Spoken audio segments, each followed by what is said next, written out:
不介绍一下吗？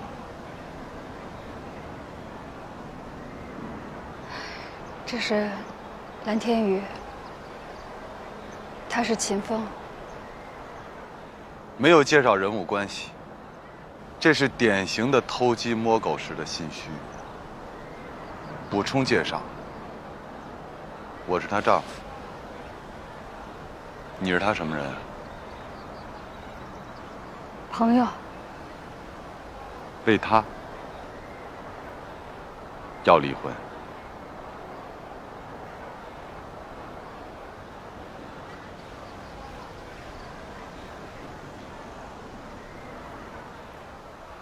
1分钟之前你搂的是谁？你别激动，我可以解释。我问你，1分钟之前抱的是谁？知道她是别人的老婆，你还要抱，这是什么行为？有什么话咱们回家再说，行吗？不行！告诉我，这是什么行为？是爱。你相信吗？他妈更相信无耻！对不起。别跟我说对不起，我最痛恨的就是对不起这3个字。我跟踪你，是下贱，可下贱总比无耻强。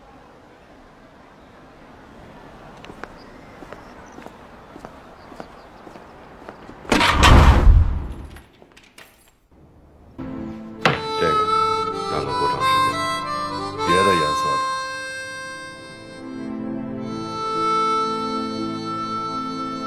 半年。上了吗？什么上了吗？床。没你想的那么脏。我们没有什么过分的行为。我承认我出轨了，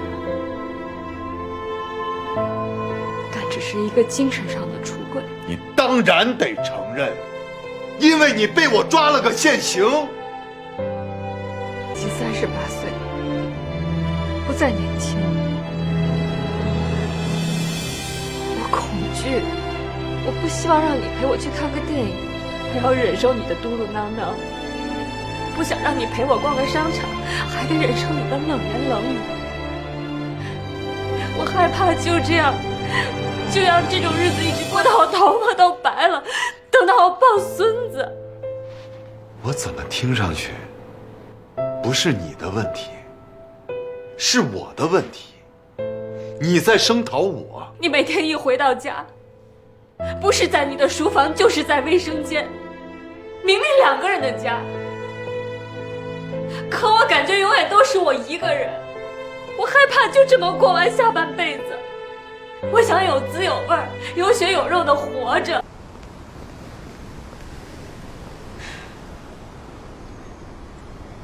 蓝老师，他知道这事儿的反应和你想象的一样吗？压抑不住的愤怒和沮丧，但又不想伤害我。他也不容易啊。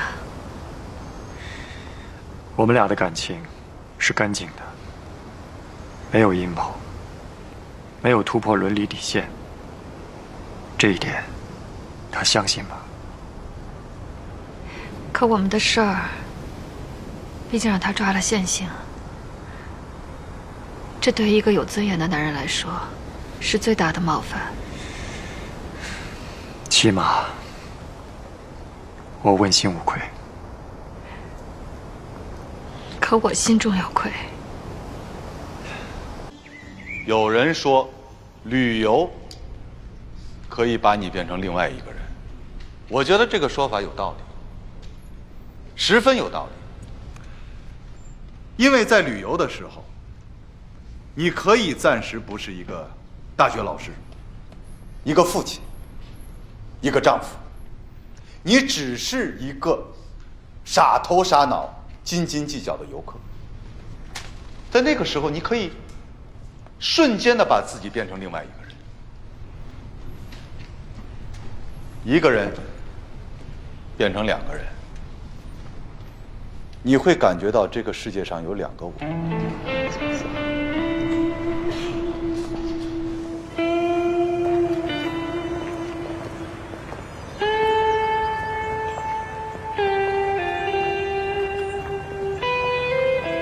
年和儿子，想让咱们这个周末回去看看他，顺便给爸过个65大寿。现在这个样子，你让我怎么见我爸妈和儿子？你有这个胆儿，我还没这个量呢。哎呀，命苦啊！我被欺负了，还得帮你撒谎，跟你爸妈说完假话，还得跟我爸妈说。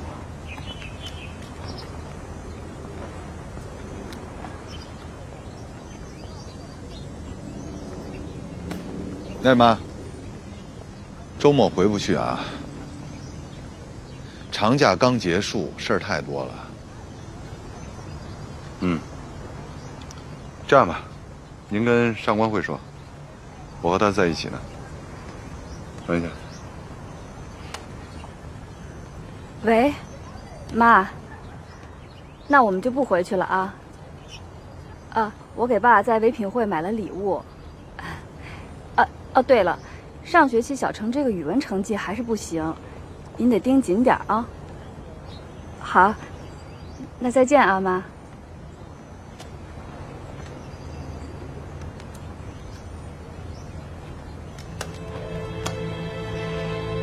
给你买了点青菜，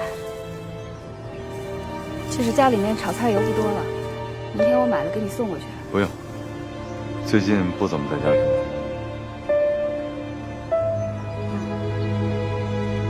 旅游的时候认识一朋友，单身，有时候住他那。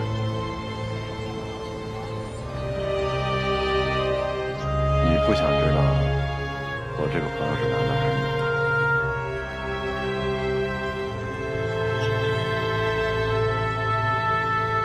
的？男的，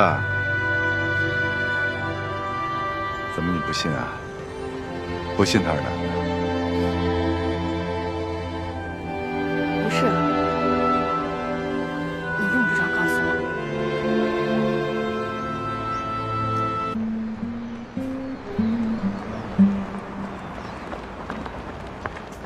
早就盼着这一天，向你老公挑开这件事情。可是挑开了，我反而觉得你离我越来越远了。也许是我们把事情想简单了。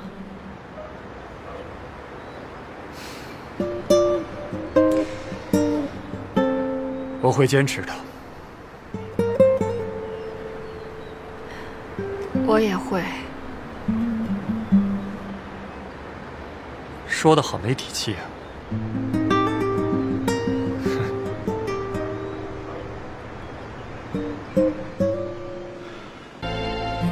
你跟那个教练还有来往？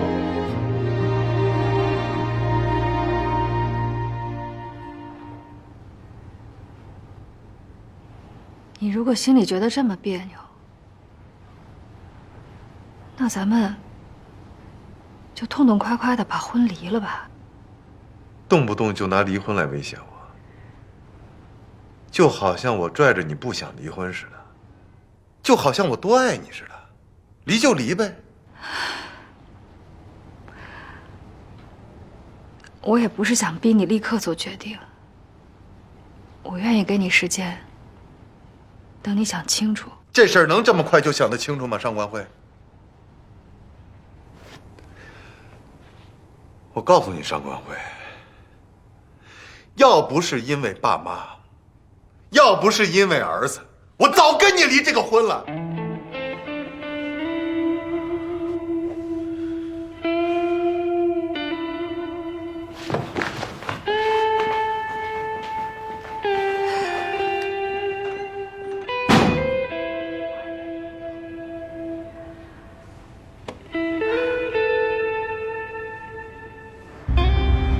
树绿的快，草绿的快，都没有人绿的快。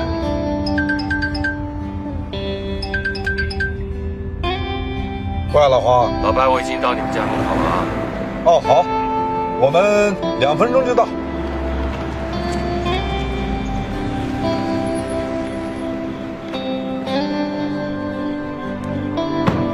3人聚齐，今天晚上必须喝点。没有女性不怕蓝老师拉手。对对对，我跟老白刚聊到绿的话题。对不住啊，我不该笑的，但是你们俩太逗，我实在憋不住，对不住。既然你老婆和那个教练说要分开冷静冷静，那就说明他们的感情没那么牢。也许你老婆已经后悔了，你们俩还有和好的可能。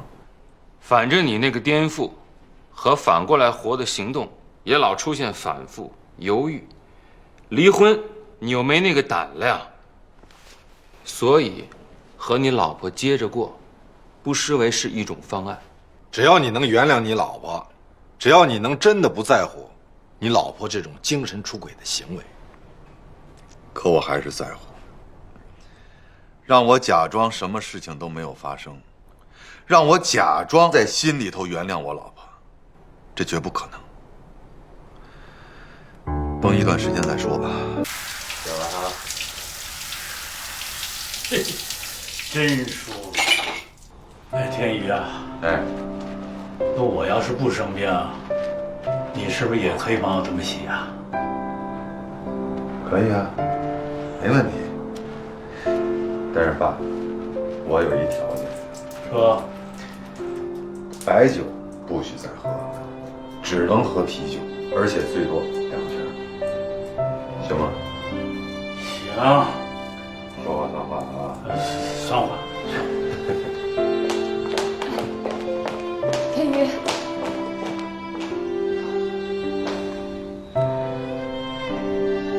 辛苦你了。不辛苦，这不是晚辈应该做的吗？不管以后我们会怎么样，到头永远是我爸。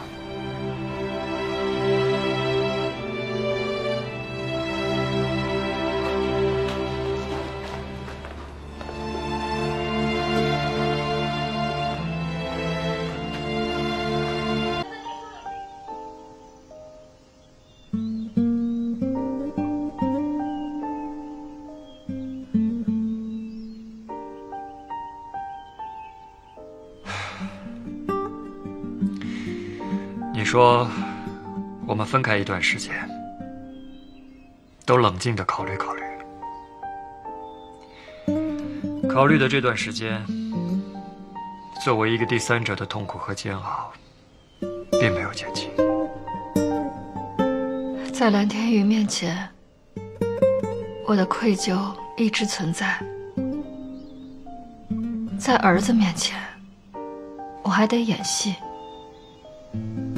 太辛苦了，心里很压抑，很疲惫，就像生了一场大病似的。我经常觉得四肢发软，浑身无力。道德这2个字，只有2个字，可太难扔掉了。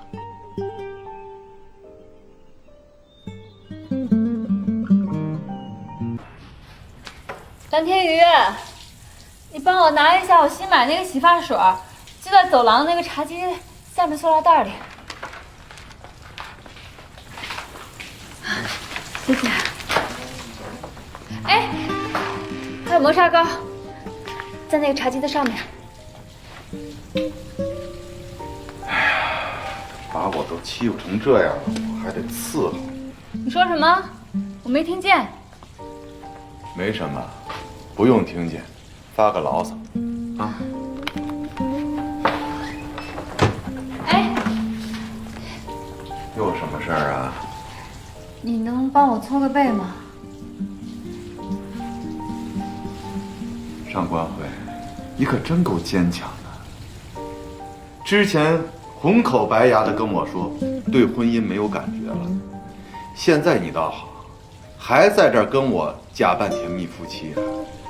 假不假呀？有劲吗？小心眼儿。小，我心里有个大窟窿。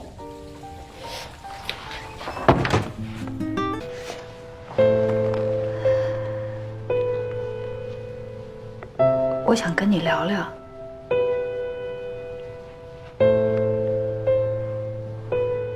秦风，今天能不能不谈谈？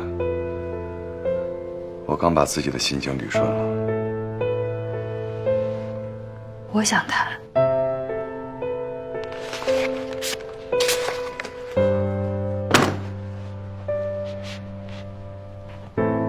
如果我和他的事情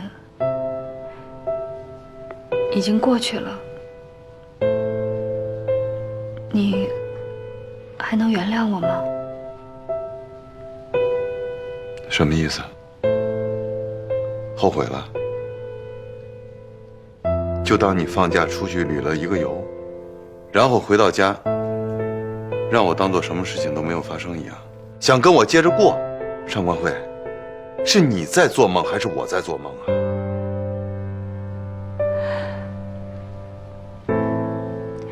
我们毕竟是10几年的夫妻了，出了这样的事儿，我心里也纠结，也难受。所以我就是想跟你商量一下，看看有什么解决的办法。我们的儿子刚刚过7岁的生日，我发现我头顶上有一顶带颜色的帽子，才不到4个月。这种屈辱和痛苦，我时时刻刻都能感受得到。上官慧，你不是想再活一个另一辈子吗？我尊重你，但是想让我原谅你，难。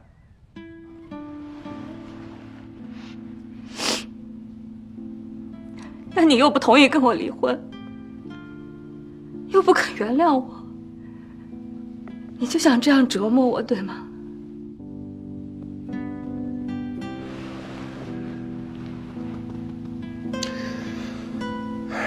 其实我也并不是想折磨你，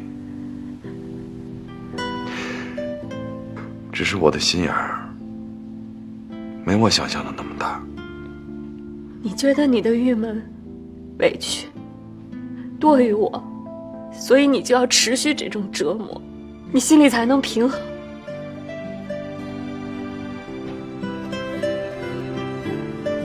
也许吧。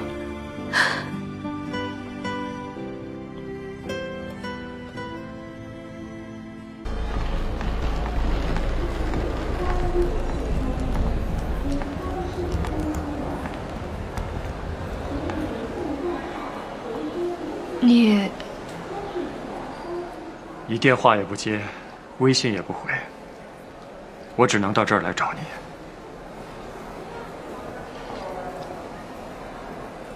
咱们俩的事儿，到底该怎么办？我不是说过了吗？过去了，翻篇了。过去了，你觉得过得去吗？对不起，我要去上班了。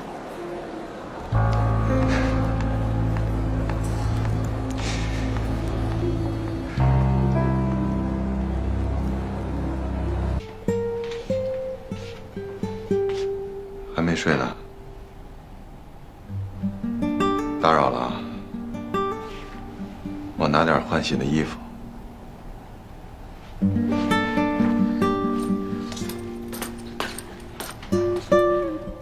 你就打算一直住在白志勇家了？不知道，不确定。又怎么了？这是？前些日子不都好好的吗？就因为我主动跟你谈了一次情风，你态度就又变成这样了。跟你没关系，是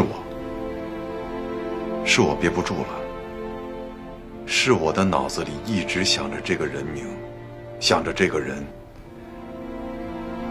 我想忘掉这个人，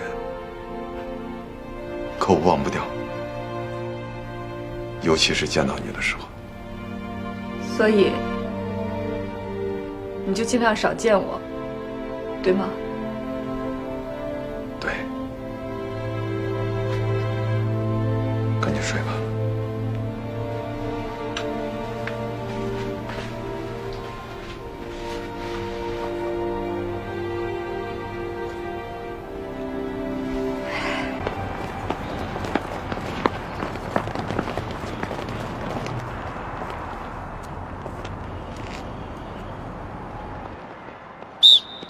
休息10分钟。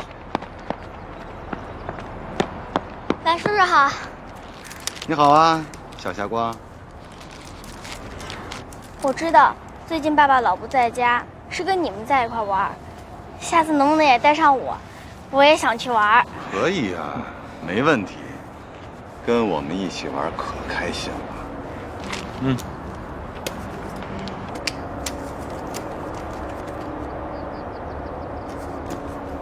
怎么了？巧克力不让吃啊？怕我们增加体重，教练发现了会骂人的。他还会骂人呀？秦教练，你好，我朋友来看看小磊训练。我们认识。对，认识。来之前不知道是来这儿。巧克力可以吃，但是别多吃。幸会。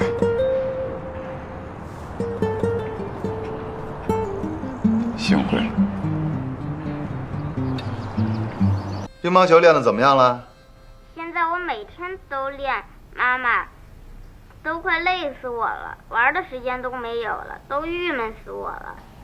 儿子，跟爷爷奶奶说啊，以后少吃猪肉，多吃牛肉，啊，还有，每天1块巧克力，不能多也不能少，啊。知道了，那就这样啊。那儿子先这样吧，再见啊。爸爸妈妈再见。拜拜。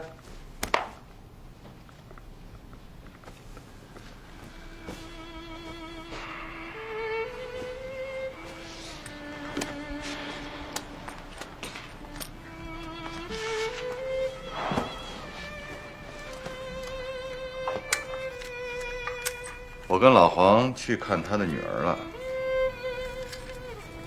他女儿是少体校短跑队的。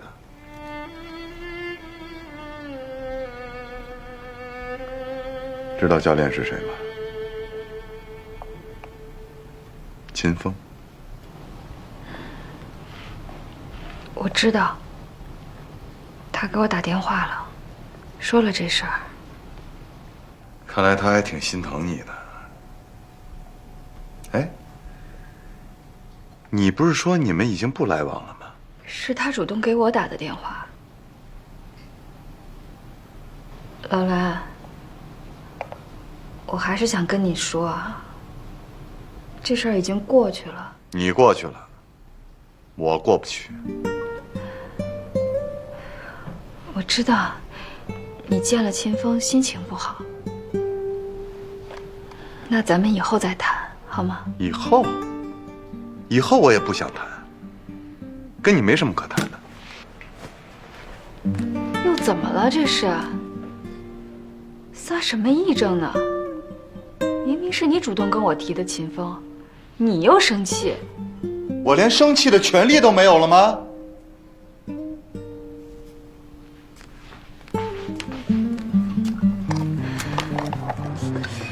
蓝天瑜他们家的第三者居然是秦风，你说以后再见到秦风教练，这多尴尬呀！像秦风这种道德品质有问题的人，根本就不该当老师。让这种人教孩子，能教什么好啊？你是不是该考虑让小磊别再跟着练了？不至于，这感情上的遭遇是成人之间的事情，关孩子什么事儿啊？怎么不至于啊？一个第三者，耀武扬威的当老师，假模假式的装大尾巴狼，你觉得合适吗？我也就是一个个人意见啊，反正小磊是你的女儿，你要觉得合适，你就让她跟着练呗。黄九恒，你能不能不要这样说话呀？什么叫反正黄小磊是我的女儿啊？我说错什么了？行。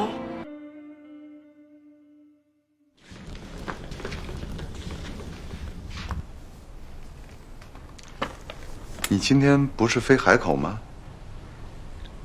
交班了，临时取消。我今天回家住啊。白志勇他们家明天一早来工人修卫生间。也不至于吧？什么不至于？非挑我不在的时候才回来住，咱俩有那么大的深仇大恨吗？非得这么辛苦的躲着我？没有刻意躲你。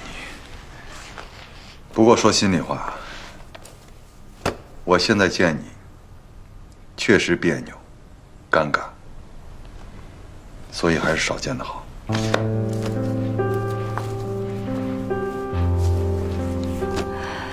蓝天宇，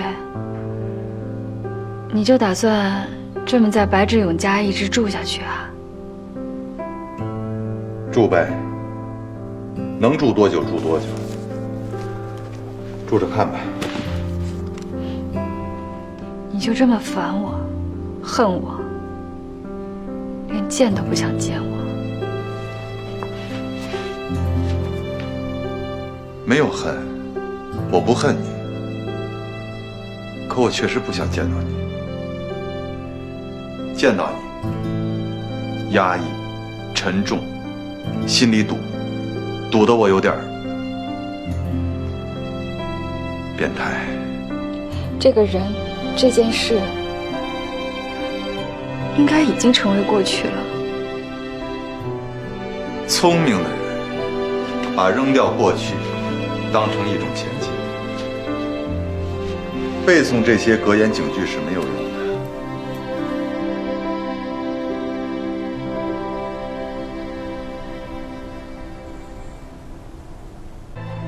如果你不总是在想我是不是快乐了，我是不是舒坦了，那你肯定就是快乐舒坦了。我现在天天在想这个快乐，应该就是不快乐。你是说，你、我们应该再做点什么？对，否则我们会永远痛苦。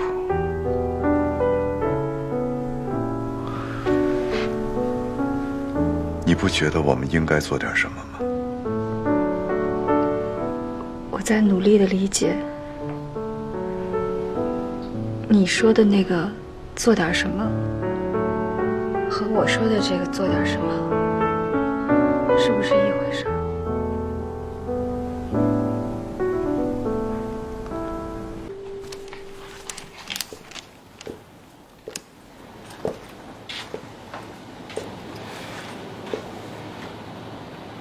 蓝天宇，我想，明白。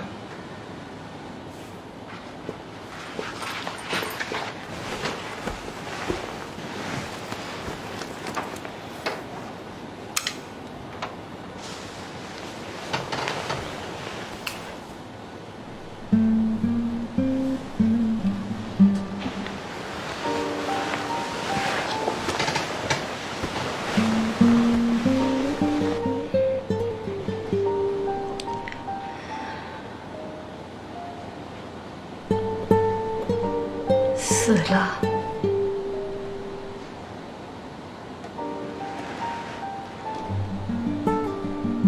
难道我们的婚姻真的死了？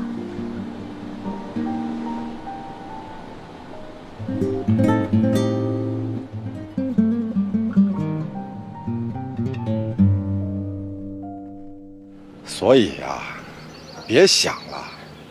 你想得明白吗？我想的都人格分裂了，也没想明白。你看看你那张脸，本来一张挺白净的脸，现在一脸的黑暗。所以呀，光说不练假把式，还得继续我们的颠覆活动，得行动，行动，行动。我明白，语言上的巨人，行动上的矮子，所以啊，是该行动了。什么叫是该行动了？我们一直在行动。怎么了？情绪这么低落？跟上官慧又吵架了？算了，不说他了。我是万万没想到，你真敢把婚给离了。行，跟我一样了，光棍一条。也好，以后折腾起来轻装上阵，无牵无挂。哎呀，蔫儿驴踢死人呐！蓝天宇，你怎么蔫了吧唧就把婚给离了？哎，你是不是让白志勇给影响了？说什么呢？我以前是煽动过他，最近这段时间我煽动过你吗？离了也好，欢乐如烟花般短暂，抓紧。他那是离婚，多大的事儿啊！他离了还是你离了呀？你吃炸药了。结婚是为了幸福，离婚也是为了幸福，只能这么想了，是吧？我就知道你成天睡在白志勇家里，早晚会被他影响。你跟他不一样啊，他赤条条来去无牵挂，你有儿子啊，一个活蹦乱跳的大儿子，我都替你愁。我看你瞒你儿子能瞒多久？能瞒多久就瞒多久吧。不离我会崩溃的。我也想过和上官慧继续过下去，可每天夜里我睡不着觉，闭上眼就是那个教练和我老婆的画面，太折磨人了，喘不过来气的感觉，只能瞪着眼睛盼天亮。天亮了我就出门，跟着你们一起玩，一起折腾，我都不敢在家待着。我就知道你成天睡在白志勇家里，早晚会被他影响。你跟他不一样啊，他赤条条来去无牵挂，你有儿子啊，一个活蹦乱跳的大儿子，我都替你愁。我看你瞒你儿子能瞒多久？能瞒多久就瞒多久吧。不离我会崩溃的。我也想过和上官慧继续过下去，可每天夜里我睡不着觉，闭上眼就是那个教练和我老婆的画面，太折磨人了，喘不过来气的感觉，只能瞪着眼睛盼天亮。天亮了我就出门，跟着你们一起玩，一起折腾，我都不敢在家待着。我现在的前妻跟我说话的时候，都要看着我的脸色，眼睛里的那种感觉，呆呆地望着你，有讨好，有惊慌，就像随时会被遗弃的某种小动物，太让人难受了，太让人揪心了。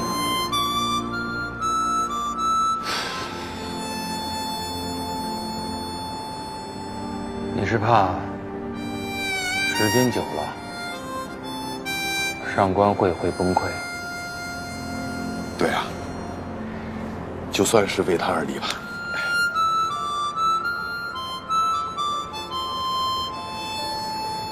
瘆人呐！这事儿出了以后，我算了一下，1/2的时间住在白志勇家，越住心越慌。其实不用白志勇劝我也想改变一下这种日子。也许离了，2个人就都解脱了。你是觉得你老婆也压抑，你想通过离婚这种方式，也同时来帮助她解脱？那我问你，如果你老婆不同意离婚，你自己想离吗？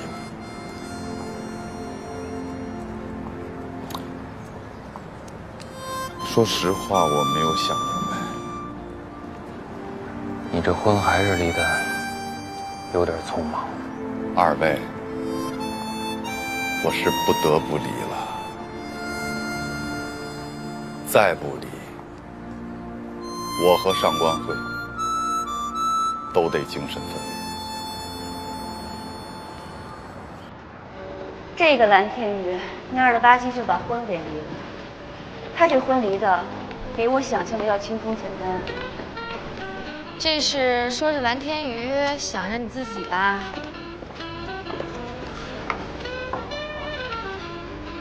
我这个婚啊，肯定不可能这么容易就离。说句不该说的，我还挺羡慕蓝天宇的。其实到了这个份上啊，你还是蓝天宇都得想开点，往好里想，往积极里想，去维系一段没有感情压抑的婚姻，其实挺不人道的。所以有的时候，离婚反而是一种解脱。在这点上，我跟蓝天宇不一样，他老婆和我老公也是不一样的。我听他们说，上官慧是个通情达理、善良的女人。我离婚那是解脱，蓝天宇就不一定了。他毕竟有个儿子，有孩子的婚姻和没孩子的婚姻肯定是不一样的。照这么看来啊，还是没有孩子的好。欧小欧，你现在是越来越糊涂了，你就是被白志勇给影响了，你被他给洗脑了。他那个无后主义的嘴脸，就是假时髦，装潇洒。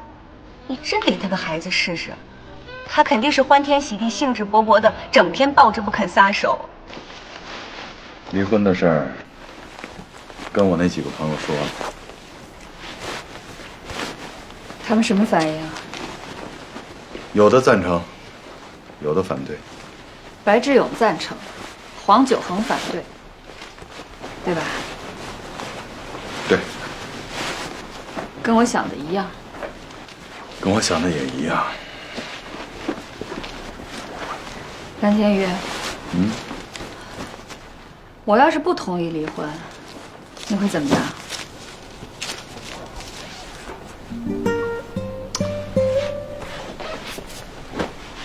因为你同意离婚了，所以我还真不知道你不同意离婚我会怎么样。但是我知道，你同意离婚是为我好，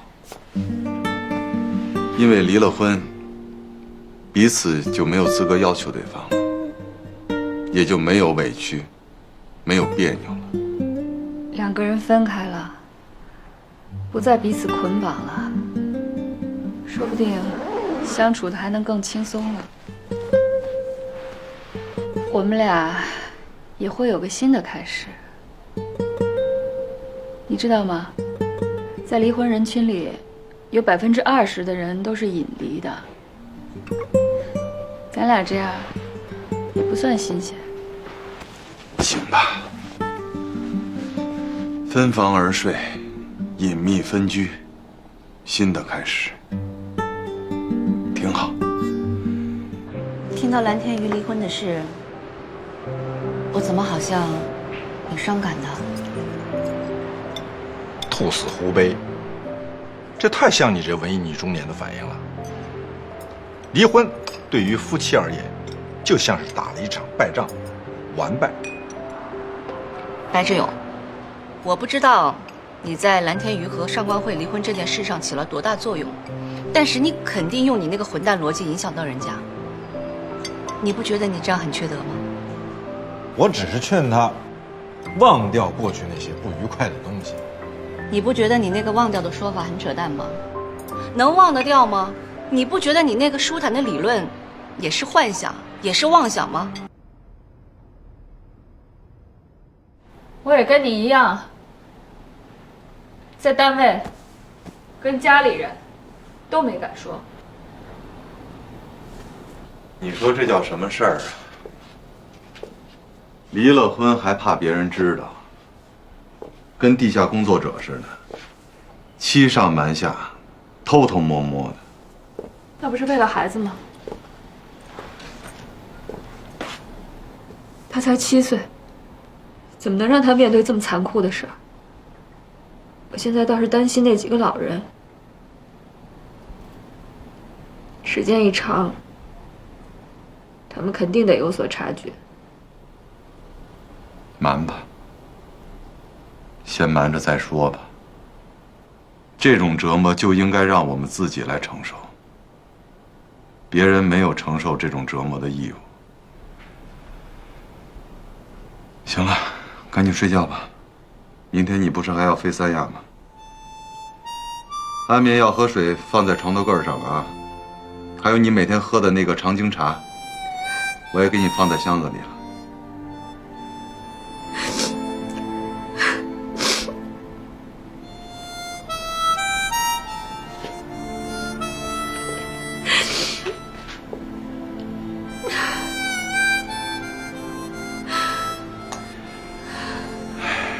别哭，不是说好了吗？咱们离婚，不分家不分账，不伤心不郁闷，不哭不闹，和平分手，和谐相处吗？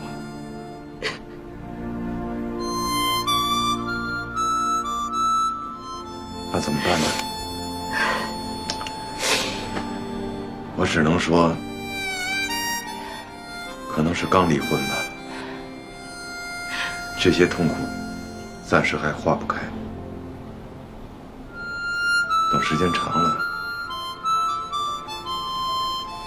时间长了，时间长就能化得开了。咱们俩有个那么好的孩子，他身上各有一半，你和我的血肉，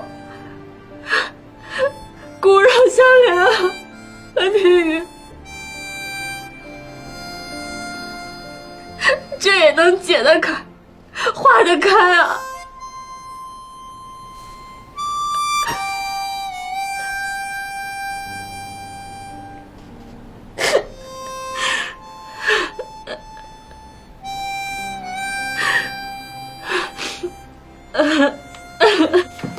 你说那个蓝天瑜，就这么和他老婆把婚离了？我和老白也觉得挺突然的。看来离婚这件事啊，还真是一咬牙一跺脚，下狠心，2个人去民政局把离婚证这么一领，这婚就真离了。是吗？我觉得这种决定，可真不是脑子一热就做了的。蓝天宇挣扎过，可是他一想到他老婆对他造成的那些伤害，每天在他脑子里头转来转去，赶也赶不走。哎呀，这谁受得了啊？可毕竟这2个人风风雨雨这么多年了，为了老人，为了孩子，把问题解决了，难关度过了，日子还是可以一起过的，为什么非要离？可有些事儿是调节不了的啊。男人心里有些事儿就是过不去，没办法。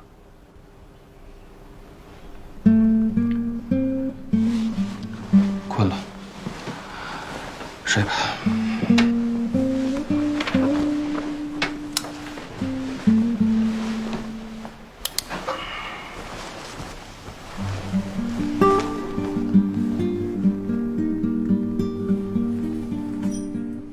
上官慧出轨这事儿老是这么折磨我，是因为这顶帽子戴在我头上，我受委屈了，就得折磨他。离了跟我就没关系了。那你离了，轻松了吗？目前没有一丝一毫的轻松感，还是郁闷，说不清楚，是郁闷、压抑，还是失落，都有点儿。反正就是心里慌，堵得难受。时间长了就好了。上官会说但愿，我也只能说但愿。哎，谁说的人到中年离婚是件愉快的事儿啊？扯淡！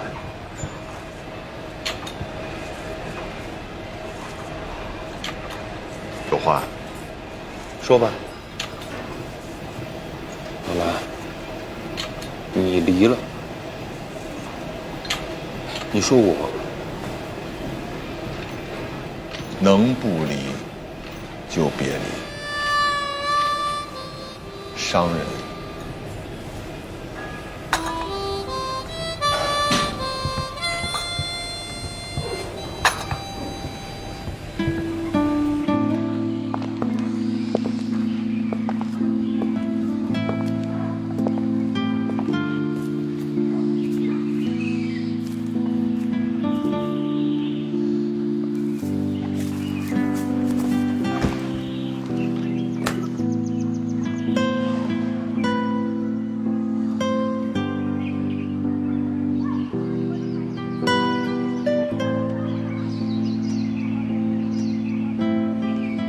你眼睛里很不开心。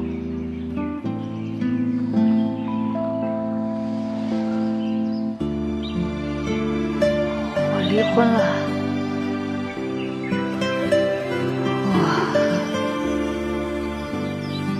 我实在是坚持不下去了。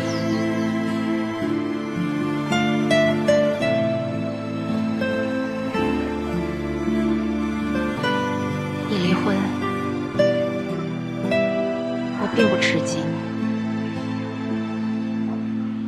我前夫说，离开也许是一种解脱。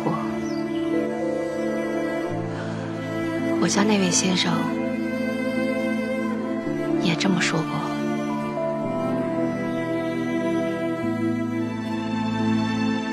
离了婚还要住在一起，老的折磨还没有解决呢，也要面对新的折磨，想想都觉得恐怖。你成天鼓动人家老兰和老黄去超越自己，这个方式真的管用吗？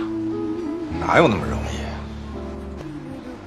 既然被称之为痛苦的东西，它一定像钉子一样扎在你的心里，不可能轻易的拔掉。拔出来，也一定要带点血呀、肉啊什么的。可不改变，又能怎么样呢？老兰，你能不能别在那儿唉声叹气的呀？啊，你的这个离婚的举动啊，就是想遵循我们的抢夺快乐原则，就是为了实现我们灿烂美好的明天。这种不快乐的状态是自然的，是需要有个过程的。老白啊，真挺难为你的。你说你天天用明天呀、未来呀来鼓励我们，这种说法呢，我也不知道你是真信还是假信。反正我觉得你可以去做传销了。怎么说话呢？当然是真信，发自肺腑的。我们当然要相信明天啊！你就煽动了，你就喷吧。有句话你没听说过吗？快乐总是不常来，来了又会匆匆走掉。我的悲剧可能就是，当快乐来敲门的时候，我正好不在家，快乐只能转身走了。哎哎哎，二位爷，干嘛呢？演话剧呢？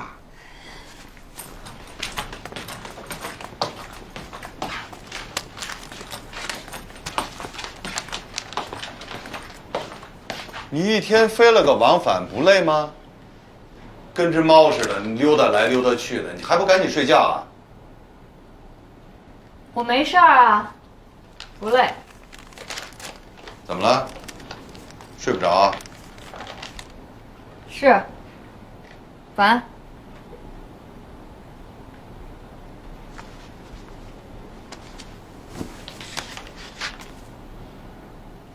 你因为什么烦呀？和秦风的关系？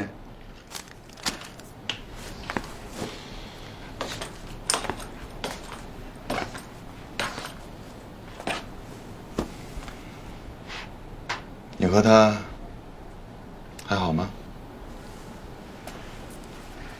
我不是都跟你说了吗？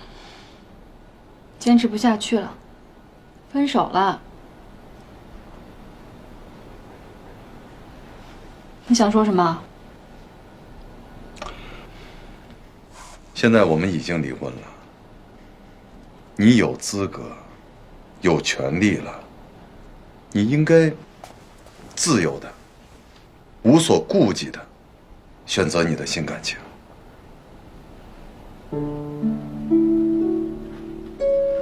哎，那个秦风是不是比你小一点？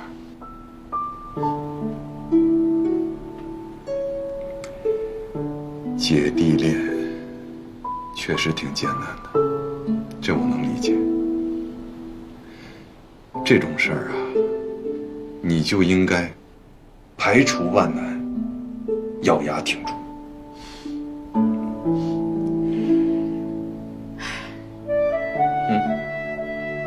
蓝天宇啊，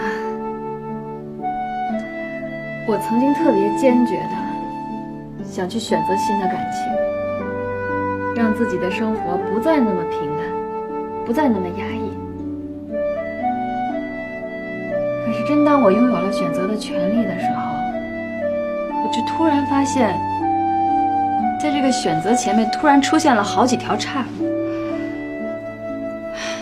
即便我已经鼓足勇气选择了其中的一条，但是我的眼睛情不自禁的还会望向另外一条，另一条本来我打算放弃的路，因为我想确定我的选择是不是错了。对，我就是这么一个矛盾的人，但是在我心里面，确确实实就是有这样的想法，它让我很纠结，很累，摇摆不定。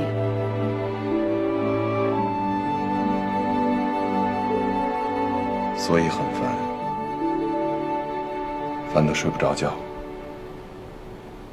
你能不能别老住到人家白志勇家去啊？反正过几天我都不在，家里也没人烦你。你能告诉我，你为什么反对我住他们家吗？咱俩离婚的事儿不是瞒着大家的吗？你这么大张旗鼓的住到别人家去，虽然知道的也没几个人，可是心里别扭。再说，你爸、你妈还有咱儿子，要是往家里打电话，你老不在家，你不怕他们怀疑啊？你也知道，人难受的时候，特别怕孤单、孤独。一个人做饭吃饭，一个人看电视，一个人出门进门，一个人守着那个空荡荡的家，太冷清。我也一样，越是一个人待着，越爱胡思乱想，想着心里就难受。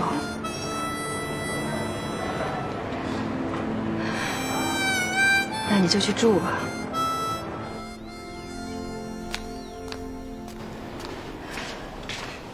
哎，你看见我那双拖鞋了吗？老白他们家的拖鞋不合我的脚。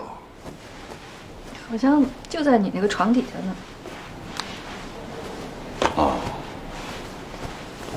一会儿去机场，我开车送你去吧。不用，我一会儿叫个出租车，送机挺方便的。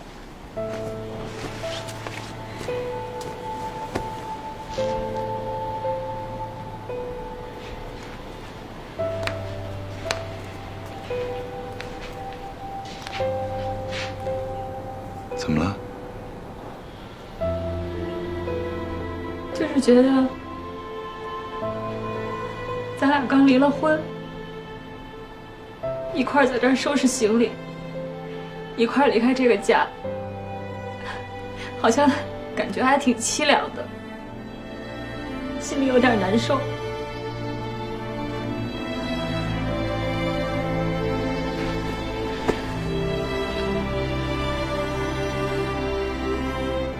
我不是跟你说了吗？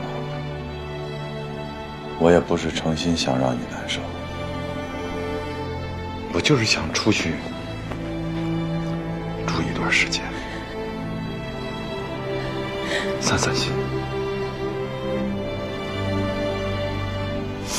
明白，我明白。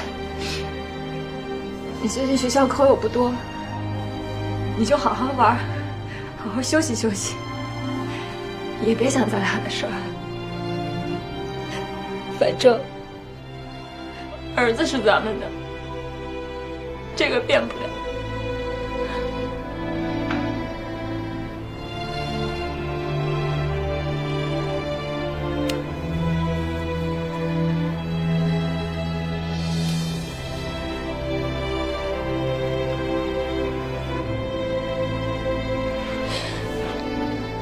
赶紧收拾东西。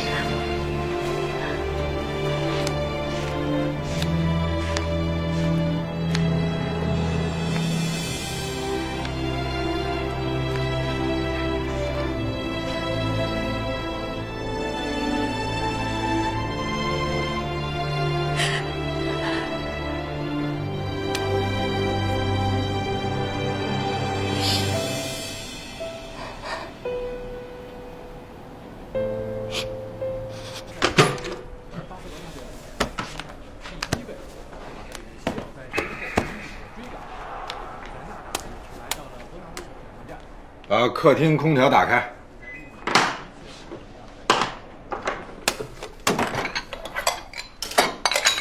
您的奶酪已过期。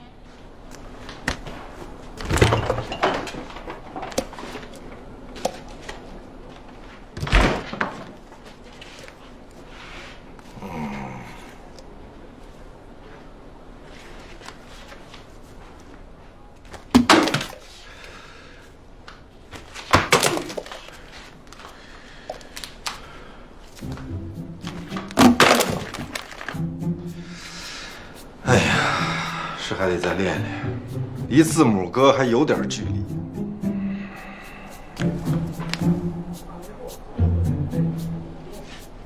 兄弟啊，高兴点儿，开心点儿，行吗？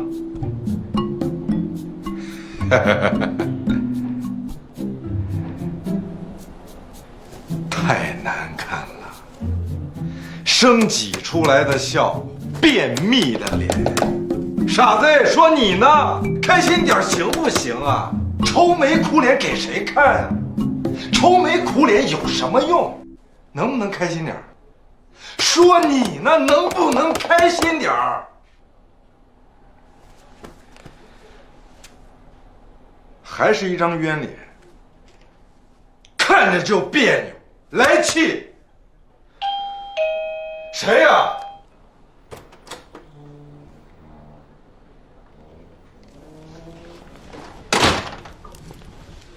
你嚷嚷什么呢？啊？跟谁打电话呢？跟自个儿骂街呢。发神经了？你才神经！怎么了？电话里也没说清楚，怎么就非要搬到我这儿来住啊？很简单，离婚的目的就是与其在老婆身边当一个配角，不如就离了婚，自己当自己的主角。哥们现在是领衔主演了，自己可以给自己做主。心里烦，住到你这儿散散心。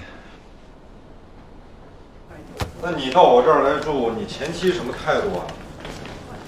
是欢天喜地的松了一口气呢，还是客客气气的欢送她前夫，还是形同陌路，不管不问爱谁谁啊？都不是。我离开家的时候，她哭了。哭了？说起儿子了，哭得特别伤心，哭得我心里这个乱呢。我明白了，你这个离家出走的举动，让他失落了，伤感了。那怎么办？要不你回去吧，别在我这儿住了。情况就是这么个情况了，爱谁谁吧。